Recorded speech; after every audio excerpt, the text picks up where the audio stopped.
I found a place where I can go. I found a place that's holy. I found a place where you are no longer reaching for me. I found a place that's close to you. I found a place that's ang STP Phase MYF po ay nagsisimulang conference pa lang po. Ang nakalakihan po na registration fee ng STP Phase ay maximum of 500 pesos lang. Sa panahon ngayon, hindi po sapat ang mga kaperahan, ang mga kabuhayan sa aming lugar. So, yun po, gumagawa kami ng paraan para na rin po makasama.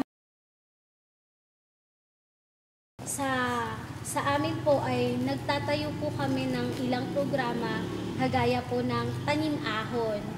Ang mga kabataan pong ito ay nagtatanim ng iba't ibang o sari-saring gulay. Sa pamamagitan po ng chatro namin, makakalikom po kami ng mga pera na gagamitin namin sa darating na season. Sa pamamagitan po ng CI na to, alam po namin na kahit na malaking pera ang magagastos ng church namin, pero nakikita po namin na kaloob ito ng Diyos para sa amin bilang mga kabataan. Kasi alam ko po na magiging fruitful po yung pag-attend namin ng CI. Ay para po madagdagan yung kaalaman namin bilang mga kabataan sa social life po. Gusto ko pong ipagpatuloy yung nasimula ng mga ate ko hanggang sa ginagawa nila hanggang ngayon, na kahit na may trabaho sila, nakasuporta pa rin sila sa mga MYF. Itong nalalapit na Mea CI ay magiging kakaibang eksperyensya. Kakaiba dahil ito ay isang activity na hindi lamang kapwa ko distrito o konferensya ang kasama, kundi isang malawakang Manila Episcopal Area.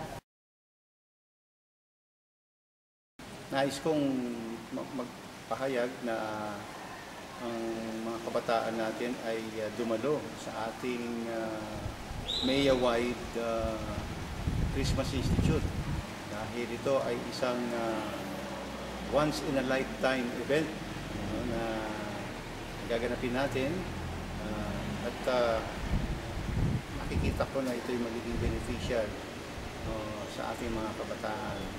At ako din produkto ng kabataan at ng mga CI, Christmas Institute.